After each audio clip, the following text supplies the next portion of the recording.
Ердөө 2 жилийн өмнө тавигдсан энэ бичлэгийг Солонгост 9 сая хүн үзэж 5,000 гаруй хүн сэтгэлдээ үлдээжээ. Өвдөхгүй урт удаан амьдрахын тулд ердөө энэ 3 зүйлийг тогтоогоод ав гэсэн гарчигта энэ бичлэгийг өнөөдөр та бүхэндээ монгол хэл дээр орчуулж хүргэх гэж байна. Юуны өмнө энэ зөвлөгөөг өгсөн хүнийг товчхон танилцуулъя. Тэр бол Ким Жу Хан профессор. Тэрээр Сөүлийн их сургуульд улс төр судлалаар суралцаж, Пенсильвани их сургуульд харилцааны ухаанаар докторийн зэрэг хамгаалсан судлаач юм. Мөн тэрээр Солонгост бестселлер болсон Сэргэлтийн тэнхээ дотоод харилцаа зэрэг номыг бичсэн бөгөөд сэтгэл зүй, хүний дотоод хүч, амьдралын ухааны талаар олон хүнд нөлөө үзүүлсэн судлаачдын нэг юм. Та бүхэнд эрүүл, өвдөхгүй урт удаан амьдрахтай холбоотой маш үн цэнтэй зөвлөгөө өгөх бичлэгийг хамт үздэхэй.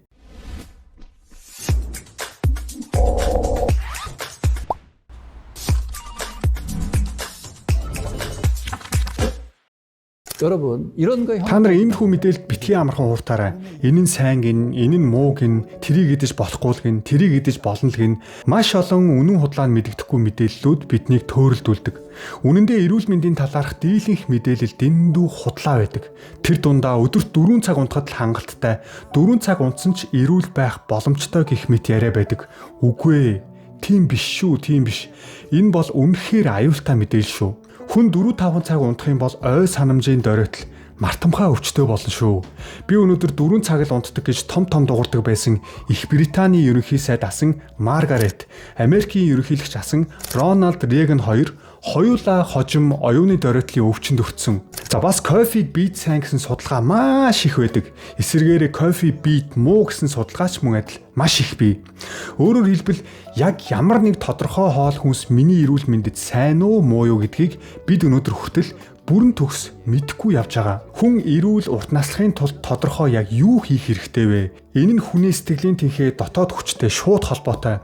Хамгийн чухлаас нь эхлээд би та бүхэнд 3 зүйл хэлье. Нэгдүгээрт нойр. Унтаж амрах хамгийн чухал. Хоёрдугаарт хоол, гуравдугаарт дасгал хөдөлгөөн. Хоол, дасгал хөдөлгөөн хоёрыг нийлүүлснээс илүү чухал зүйл бол нойр гэдгийг маш сайн анхаарал аваарай. Та заавал 7-8 цаг хангалттай гүн нойр авах хэрэгтэй. Нойр үнэхээр чухал. ID эмнэлэг нь 21 жилийн турш үйл ажиллагаагаа явуулж буй бүгд найрамдах Солонгос улсын эрүүл мэнд нийгэм хамгааллын яамнаас албан ёсоор баталгаажсан их сургуулийн эмнэлгийн түвшний мэрэгжлийн гоо сайхны эмнэлэг юм. ID эмнэлэг нь 16 давхар бие даасан барилгатай бөгөөд бүх төрлийн гоо сайхны мэс заслын үйлчлэгийг нэг дор авах боломжтой цогц системтэй. Анх эрүүн нүрийн гажиг засал болон нүүрний ясны хэлбэр засах мэс заслаар мэрэгшиж байгуулагдсан бөгөөд одоо хүртэл энэ чиглэлдээ Солонгосын тэргүүлэгч эмнэлгүүдийн нэгээр үнэлэгддэг. ID эмнэлэгт эрүүн нүрийн гажиг засах, хатсын яс багасгах зэрэг ясны мэс ажилбар, нүүрний гоо сайхны бүх төрлийн мэс засал, нүд, хамар, хөх, өөх соруулах, өөх суулгах зэрэг биеийн хэлбэржүүлэлт зэргийг бүгдийг хийдэг. Зөвлөгөө, эмчийн онш, мэс заслын дараах арчилгаа бүх үйл явцыг монгол хэл дээр авах боломжтой бөгөөд орчуулагч тантай хамт байна. Та Золбоо ТV-г үзээд холбогдлоо гэж хэлээд хагалгааныхаа төлбөрөөс 10% хөнгөлөлт авах боломжтой шүү. Анхаарлаа хандуулсанд баярлалаа. Удахгүй уулзцаая. Хүмүүс болохоор хоол хүнс эрүүл мэндэд хамгийн их нөлөөлдөг гэж андуурдаг. Гэхдээ энд нэг зүйлийг эхлээд хэлэх хэрэгтэй.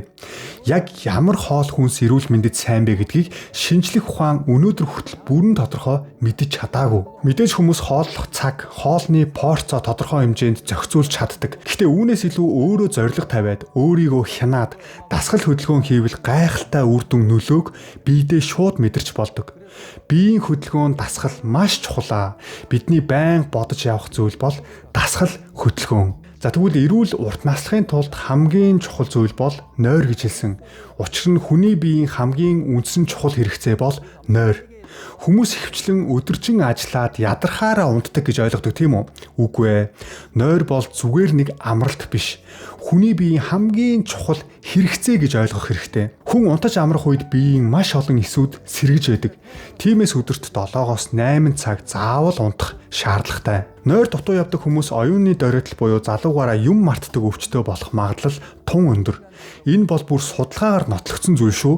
Та бүхэн биеэрээ мэдэрч яваа байх. Нойр дутуу байвал дархлаа шууд сулардаг. Нойр дутуу явах нь хорт хавдар үүсэх эрсдлийг нэмэгдүүлдэг гэсэн баттай судалгаанууд олон бий. Нойр дутагдсанаар хүний нас баралтын гол шалтгаан болох зүрх судасны өвчин үүсэх эрсдлийг нэмэгдүүлдэг. Энэ бол маш тодорхой батлагдсан судалгаа шүү. Үүнтэй холбоотой сонирхолтой нэг судалгааг та бүхэндээ танилцуулъя. Хэрвээ хүн ердөө 1 цаг дутуу унтаад байвал зүрхний шигдээстэй болох магадлал маш өндөр. Юу гинэ? Та бүхэн итгэхгүй байж болно. Итгэхэд хэцүү сонсогдож байгаа. Гэхдээ үнэхээр тийм. Энэ бол дэлхийд даяар жил бүр судалгааны үр дүнгээр гардаг баримт. Зуны цагийн хуваар гэж байдаг тийм үү? Зарим улс оронд цагийг 1 цагаар урагшлуулж хойшлуулдаг шүү дээ. Солонгос байхгүй ч дэлхийн 70 гаруй оронд хэрэгжүүлж байгаа. Зуны улирал эхлэх үед цагийг 1 цагаар урагшлуулдаг. Тэгэхээр хүмүүс яг адил цагт унтаад сэрлээж бодит байдал дээр гинт 1 цаг дутуу унтсан болдог. Зуны цагийн хуваар эхлээд маргааш нь бүх хүн 1 цаг эрт сэрдэг. Цагийн хуваар өөрчлөгдсөний маргааш 2 дахь өдөр нь судалгаа хийгээд үзсэн зүрхний шигдээсээр өвчлөх эрсдэлтэй хүний тоо Америкийн нэгдсэн улсад 24% нэмэгдсэн байсан. Зөвхөн 1 цаг нойр дутснаас болж зүрхний шигдээсээр өвчлөх магадлал 24% өсдөг гэд боддоо. Гайхмаар биш гэж үү? Харин намар болоод зуны цагийн хуваарлалт өөрчлөгдөх үед хүмүүс 1 цаг илүү унтдаг. Тэгэхэд юу болдог гэж дараагийн өдөр нь зүрхний шигдээсээр өвчлөх магадaltaй хүний тоо ердийн үеэс 21% буурсан байдаг. Тэгэхээр нойр ямар чухал вэ гэдгийг энэ судалгаа маш ойлгомжтой харуулж байна. Ердөө 1 цагийн нойрны зөрүү хүний биед ийм том нөлөөг үзүүлдэг. Тэгэхээр байнга нойр дутуу явбал таны зүрх судасны эрүүл мэндэд хичнээн хортой байх нь ойлгомжтой. За үүгээр зогсохгүй дутуу нойртой яваад байвал анхаарал төвлөрөл буурч, ажлын бүтээмж муудна. Дэх үед оюутнууд 4 цаг унтвал шалгалтандаа тэнцэнэ, 5 цаг унтвал шалгалтандаа унана гэж ярьдаг байсан. Үгүй дээ, үгүй. Үнэхээр худлаа мэдээлэл шүү. Энэ бол дэндүү буруу ойлголт. Америкт бас нэгэн сонирхолтой туршилт хийсэн. Өглөө 7:30-д хичээлдээ ирдэг байсан сурагчдыг 8:50-аас ирдэг болгож цагийн хуваарийг нь өөрчилсөн. Тэгсэн ямар өөрчлөлт гарсан гэж сурагчдын SAT шалгалтын оноо бүхэлдээ өссөн. Бүр гайхалтай нь юу гэж сургуулийн бараг бүх сурагчдын дүн дээшилсэн байдаг. Сургалтын амжилт мэдэгдэхүйц өссөн. Энэ бол зүгээр нэг таамаг биш. Бодит судалгаагаар гарсан үр дүн. Тиймээс сайн сурыг гэвэл хамгийн түрүүнд сайн унтах хэрэгтэй. Ялангуяа өсвөр насных нь дор хаяж 8 цаг унтах ёстой. Энэ бичлэгийг үзэж байгаа зарим нэг эцэг эхчүүд итгэхгүй байх та. Би мэдэж байна, ойлгож байна. Олон хүн эргэлздэг. Гэхдээ энэ бол үнэн. Маш олон судалгаагаар нотлогдсон. Хүн хангалттай унтаж байж тархинд орсон мэдээлэл урт хугацаанд ой санамж болж үлддэг. Мөн бодож дүгнэх, асуудал шийдэх чадварч мэдэгдэхүйц сайжирдаг. Шалгалтын үеэр шүнжин сууж, нойр дутуу хичээл хийх нь үнэндээ маш муу нөлөөг үзүүлнэ шүү. Зөвхөн солонгосчууд гэлтгүй дэлхийн дийлэнх хүмүүс их унтдаг хүн бол залах уу гэсэн буруу ойлголттой явдаг. Энэ бодлоо өөрчлөх хэрэгтэй. Жинхэнэ сахилга баттай уйггүй амьдардаг хүн 7-8 цаг нам унтаж чаддаг. Өдөржин цагийг дэмий өнгөрөөж утас, телевиз ширтэж сууж байгаад орой болохоор л ажил нь эхэлдэг хүмүүс байнга нойр дутуу явдаг. Харин өдрийн ажлаа цаг тухайд нь хийгээд амжуулаад уйггүй, шаргуу идэвхтэй амьдардаг хүн орой эрт унтаж чаддаг. Бид бодлоо өөрчлөх хэрэгтэй. Сайн унтах нь залхуурал биш. Харин эрүүл, сахилга баттай амьдралын нэг хэсэг юм. Хүн нойр дутуу байвал сэтгэл хөдлөлөө удирдах чадварч мууддаг. Та бүхэн мэдэрч байсан байх. Нойргүй хонохоор ямар ч хүч гардаггүй, их ууртай, бухимдалтай болдог. Харин сайн унтдаг хүний сэтгэл санаа тогтвортой байдаг. Шүн хангалттай унтаж чаддаг хүн бол үнэндээ сахилга баттай, хариуцлагатай хүн юм. Бүр ёс суртахуунтай хүн гэж хэлсэн ч болно. За яагаад гэнт ёс суртахуун яриад унваа гэж гайхаж магадгүй. Учир нь нойрны дутагдал бол оюуны доройтол, ой санамжаа алддаг өвчнөд шууд холбоотой байдаг. Мөн зүрх судасны олон төрлийн өвчнөдтэй ч холбоотой. Өөрөөр хэлбэл нойроо байнга дутуу аавна гэдэг бол улсын эрүүл мэндийн даатгалын сан хүртэл ачаалалд оруулж байна гэсэн үг. Яагаад? Нойр дутуу яваад байвал эцэстээ та өвдөнө. Бид нар өвдвөл яах вүлээ? Мэдээж эмнэлэгт очино. Тэгээд эрүүл мэндийн даатгалын сангаас зардал гарна шүү дээ. Тэгэхээр бид яах ёстой вэ? Эрүүл мэндээ өөрсдөө анхаарч хамгаалах ёстой. Тиймээс эрүүл мэндээ хамгаална гэдэг өөрөө нэг талаараа ёс суртахууны асуудал юм. Эрүүл мэндээ хамгаалах хамгийн эхний дүрэн бол сайн унтах. Мөн сайн унтдаг хүн сэтгэл хөдлөлөө илүү сайн удирдах чаддаг. Тэгэхээр дагаад юу болох вэ? Хүмүүс хоорондын харилцаач илүү сайжирдаг. Нойроо сайн авбал хүний зан ааш хүртэл илүү тайван болдог. Ингэснээр хүмүүс хоорондын зөрчил маргаан илүү бага гардаг. Өмнө хэлсэндээ нийгэмд хүн хоорондын харилцаа маш чухал гэж. Олон хүн таргалалтын талаар их санаа зовдөг. Их унтвал таргална гэж боддог. Гэхдээ үнэндээ эсэргээрээ нойр дутуу явбал бид өөх тос илүү хуримтлагддаг. Харин хангалттай нойроо авбал өөх тос илүү сайн задралд ордог. Тиймээс нойр дутуу, сэтгэл санаа докторгүй удаан явбал сэтгэл гутралд орж таргалах тохиолдол дэндүү өндөр болно. Сайн унтаж байж жин хасагдана шүү. За үүгээр зогсохгүй нойр нь арьсны эрүүл мэндтэй ч холбоотой. Тэгвэл унтчих үед бидний биед яг ямар процесс явагддгийг болоо. Бидний биед цусны судаснаас гадна лимфийн судас гэж байдаг. Энэ судас дотор лимфийн шингэн урсдаг. Лимфийн шингэн ямар үүрэгтэй вэ гэвэл эсүүдээс гарсан хаягдлыг цэвэрлэх үүрэгтэй. Өөрөөр хэлбэл биеийн үйл ажиллагааны дараа үүссэн хог хаягдлыг цэвэрлэж биеэс гадагшлуулдаг гэсэн үг. За та бүхэн сайн сонсч байгаарай. Тархинаас лимфийн судас олдоогүй. Лимфийн судас олдоогүй гэдэг нь тархи хог хаягдлаа гадагшлуулдаггүй гэсэн үг. Тэгэхээр тархи өөрийгөө яаж цэвэрлэдэг вэ гэдг нь эрдэмтдийн хувьд удаан хугацаанд нууц байсан. Харин судалгаагаар нэг зүйл тодорхой болсон. Биднийг унтаж байх үед тархи өөрийгөө цэвэрлэж эхэлдэг юм байна. Яаж гэвэл унтаж байх үед тархи нуусны шингэн гэх шингэн тархин дотор илүү их хэмжээгээр урсаж тархины эсүүдийн хооронд орж ирдэг. Ингэснээр тархинд хоригдлогдсон хаягдал бодисуудыг угааж гадагшлуулах процесс явагддаг. Энэ үед тархинд байдаг гли эсүүд гэж нэрлэгддэг туслах эсүүд өөрсдийн хэмжээгээ бага зэрэг багасгадаг. Яагаад гэвэл тархинд илүү их зай гаргаж өгөхийн тулд юм. Тархины гол мэдээлэл боловсруулах үүргийг нейрон гэх эсүүд гүйцэтгэдэг. Харин гли эсүүд нь нейронуудыг дэмжиж хамгаалж орчныг нь зохицуулж өгдөг туслах эсүүд юм. Өмнө нь эрдэмтэд гли эсийг зүгээр нэг туслах эс гэж бодоод төдийлөн анхаардаггүй байсан.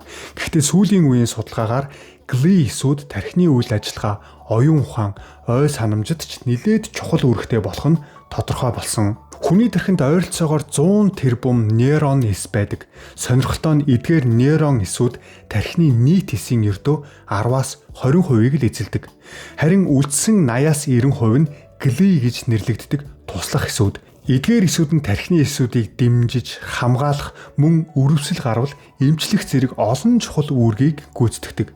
Биднийг унтаж байх үед тархинд нэг сонирхолтой процесс явагддаг. Гли эсүүд өөрсдийн хэмжээг бага зэрэг агшааж жижигрүүлдэг.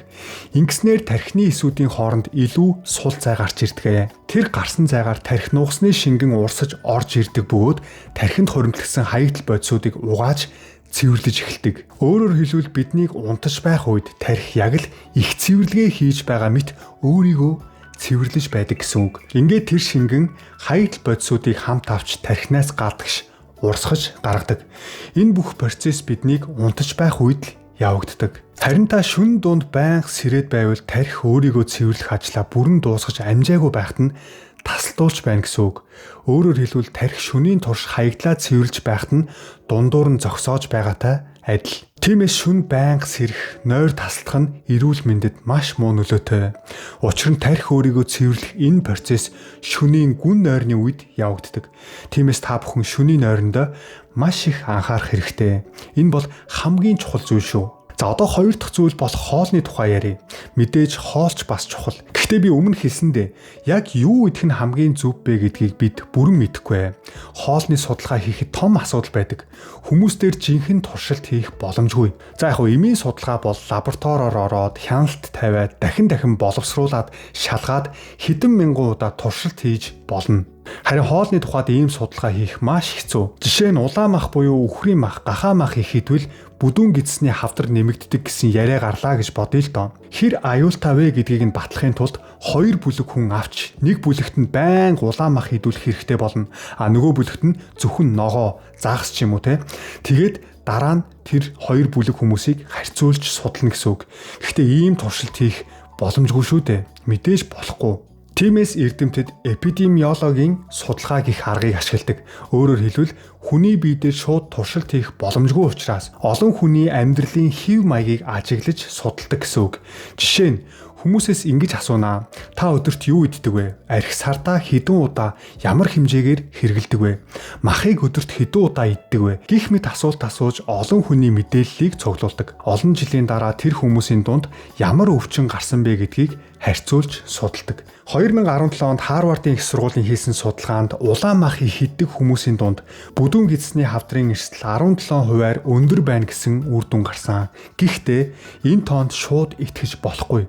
Улаан мах идэхээр хавдар 17%-аар нэмэгддэг гэсэн үг огт биш ээ. Яагаад гэвэл улаан мах иддэг хүмүүс өөр зуршлуудтай байж болно штэ. Жишээ нь архийг илүү их уудаг байж болно. Мөн ногоо бага иддэг байж болно. Тэгэхээр хавдрын эрсдэл нэмэгдсэн шалтгаан нь үнэхээр улаан махнаас босноо эсвэл архинаас босноо. За эсвэл ногоо бага идснээс босноо гэдгийг яг таг ялгаж хэлэхэд хэцүү болдог. Судалгаанд ийм нөхцөл байдлыг compounding effect, өөрөөр хэлбэл олон хүчин зүйл давхар нөлөөлөх гэж нэрлэдэг.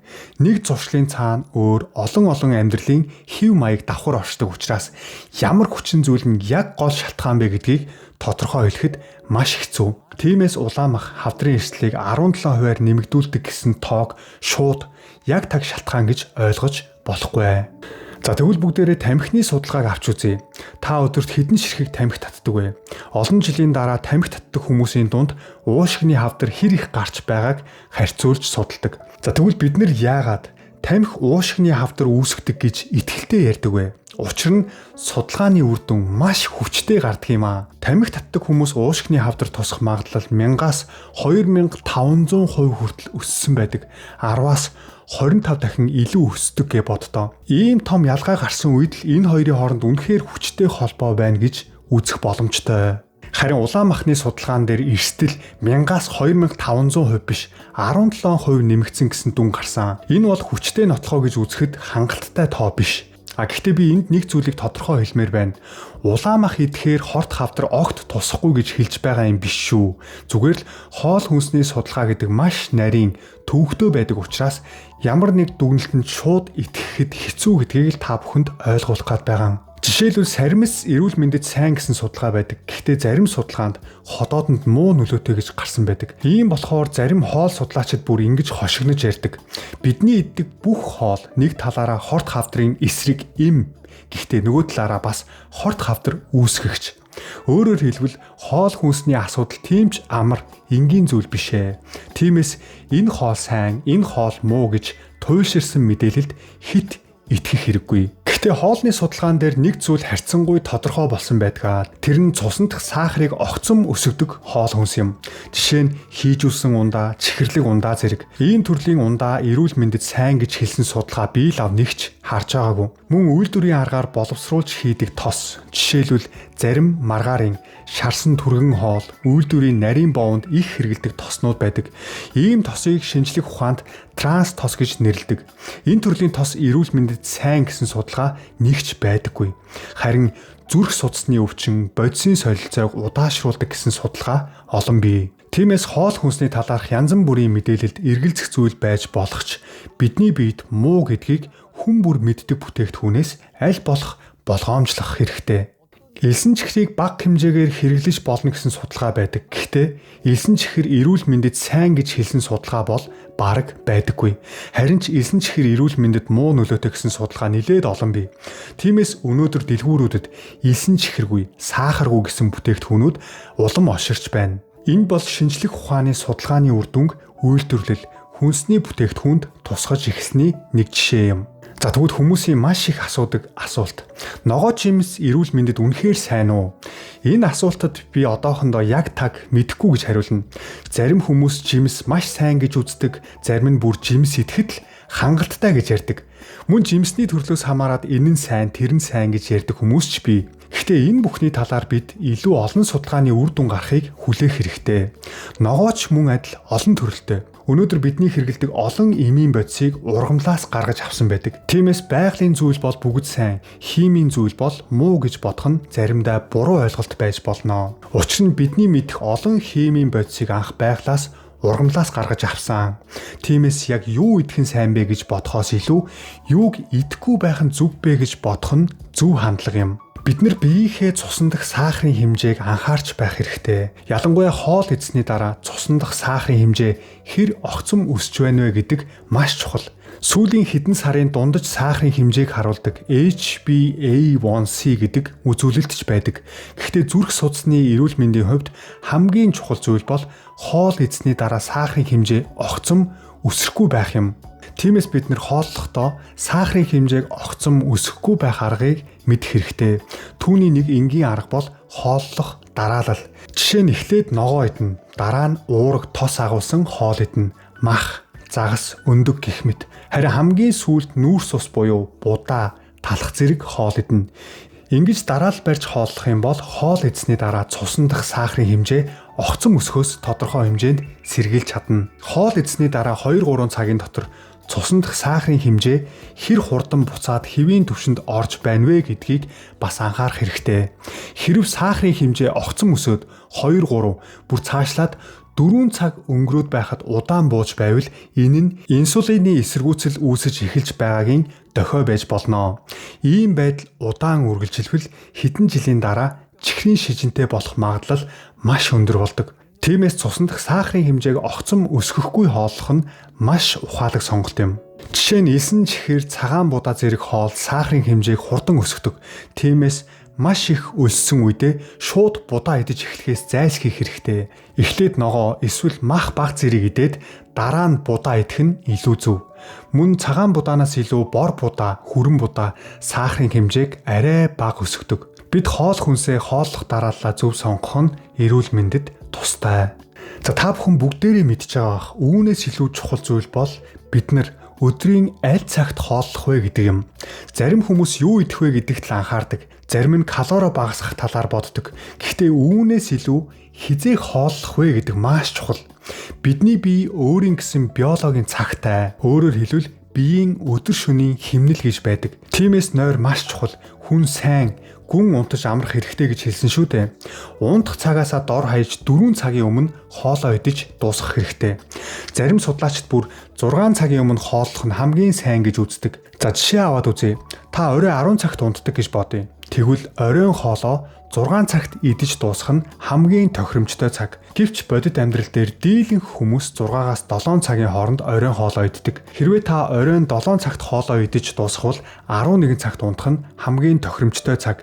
Ингэвэл 11-ээс өглөөний 7 хүртэл ойролцоогоор 8 цаг унтаж амарна. Яг иймэрхүү хэмнэл бидний биеийн өдөр шөнийн биологийн хэмнэлтэй хамгийн сайн зохицдог. Тиймээс оройтож хооллох нь тийм ч сайн зүйл биш ээ. Жишээ нь 8 цагт хоолоо идээд 10 цагт унтлаа гэж бодъё. Гиз дүүрэн үед гүн нойр авах маш хэцүү байдаг. Шалтгаан нь ходоод хоолоо боловсруулахын тулд их хэмжээний энерги зарцуулдаг. Бие махбод амрах шаардлагатай үедээ хоол боловсруулж ажиллаад байвал тухтаа унтаж чадахгүй нь ойлгомжтой. Тиймээс аль болох ходоод хоосон үед унтах нь гүн нойр авахд илүү сайн. Мөн зарим хүмүүс унтахынхаа өмнө дарс шар ариг уувал нойр сайн хүрдэг гэж боддгоо. Гэхдээ үнэндээ архинд сэргээх үйлчлэгээ байдаг. Архиухад эхэндээ нойр хүрч байгаа юм шиг санагдаж болно. Гэхдээ архины нөлөө буурч эхлэх үед нойр бас тасалддаг. Тиймээс архиугаад унтсан хүмүүс шүн дунд сэрхэн илбэг. Хэрвээ та архиухаар бол оройн хоолтойгоо хамт бага хэмжээгээр уух нь зөв сонголт. Жишээ нь оройн 7 цагаас өмнө 1 хундаг дар сууж болно. Ингэвэл унтах үед архины нөлөө аль хэдийн буурсан байна. Харин өглөө сэрсний дараа бас нэг зүйл анхаарах хэрэгтэй. Өглөө босоод шууд хооллох хэрэггүй. Дор хаяж 1-2 цаг өлөн байх нь эрүүл мэндэд илүү сайн гэж үздэг. Тиймээс боломжтой бол өглөөний хоолыг алхасхийг зарим мэрэгчлэнүүд зөвлөдөг. Мэдээж өглөөний цай хамгийн чухал хоол гэж ярьдаг хүмүүс ч олон бий. Гэхдээ бодит байдал дээр өглөөний хоол иддэггүй хүмүүс дэлхийд маш олон байдаг. Үнэн дээр өглөөний хоол гэсэн ойлголт харьцангуй сүүлд бий болсон. 20 дугаар зуунд хүмүүс 9 цагт үйлдвэр, офис, ажилдаа очих шаардлагатай болоод өглөө хурдан идэх хоол хэрэгтэй болсон. Тэр үед шарсан талах, жем, цай зэрэг хурдан идэх хоолнууд гарч ирсэн юм. Тиймээс л өглөө босоод шууд жимсний шүү суух, эсвэл чихэр ихтэй зүйл идэх нь тийм ч сайн биш. Хэрвээ заавал өглөөний цай уухаар бол өндөг, авокадо зэрэг уураг, тос агуулсан хоол идэх нь илүү дээр. Харин өглөө хоол идэхгүй байж чадвал бүр илүү сайн гэж үздэг. Та оройн 6-аас 7 цагийн үед хоолоо идээд маргааш өглөө 10 цаг хүртэл юу ч идэхгүй байвал ойролцоогоор 16 цаг өлөн байгаа гэсэн үг. Үүнийг завсарлагатай мацаг гэж нэрлэдэг. Хүн 12 цаг орчим юу ч идэхгүй байхад бие доторх эс өөрийгөө цэвэрлэж эхэлдэг. Үүнийг аутофаги гэж нэрлэдэг. Энэ үед бие доторх хуучирсан гэмтсэн эсүүд задарч цэвэрлэгддэг. Энэ процесс биеийг хөгшрүүлэхгүй залуужуулахад маш чухал үүрэг гүйцэтгэдэг. Тэгэхээр өдөрт 2 удаа хооллоод хооллох цагийн хооронд урт завсарлага авах нь эрүүл мэндэд маш сайнаар нөлөөлдөг. За дараа нь эрүүл амьдрахын тулд зайлшгүй хэрэгтэй зүйл бол дасгал хөдөлгөөн. Дасгал хийх нь хүний биеийн эрүүл мэндтэй маш нягт холбоотой. Ялангуяа бидний биеийн эсүүд дотор байдаг митохондри гэдэг бүтцтэй холбоотой. Митохондри гэдэг нь товчоор хэлбэл эсийн доторх энерги үйлдвэрлэдэг жижиг станц гэсэн үг. Бидний бие хөдөлж, ажиллаж, бодож сэтгэхэд хэрэгтэй энергийг митохондри үүсгэдэг. Хэрвээ та тогтмол дасгал хийж эхэлвэл бие доторх митохондрийн тоо нэмэгдэж, мөн тэдний ажиллах чадвар сайжирдаг. Өөрөөр хэлбэл би илүү их энерги гаргаж эрч хүчтэй амьдрч чаддаг болно гэсэн үг. Би нэг төрлийн дасгалыг онцолж зөвлөдгөө. Тэр нь зон 2 дасгал.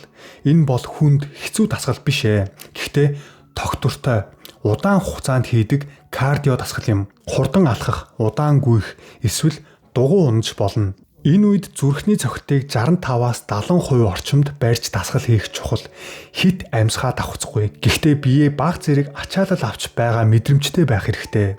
Ийм дасгалыг 30-аас 40 минут тогтмол хийж чадвал биеийн тэсвэр, энерги, зүрх судасны эрүүл мэнд мэдгэдэггүйц сайжирдаг. Зарим хүмүүс дасгал гэхээр л жимэнд бүртгүүлээл заавал хүнд хэцүү юм хийнэ гэж бодоод байдаг. Гэхдээ үнэндээ хамгийн чухал зүйл бол тогтмол хөдөлгөөн юм. Өдөр бүр баг зэрэг хөдөлж, алхаж, биеэ ажилуулж байх нь урт хугацаанд асар том ялгааг бий болгодог.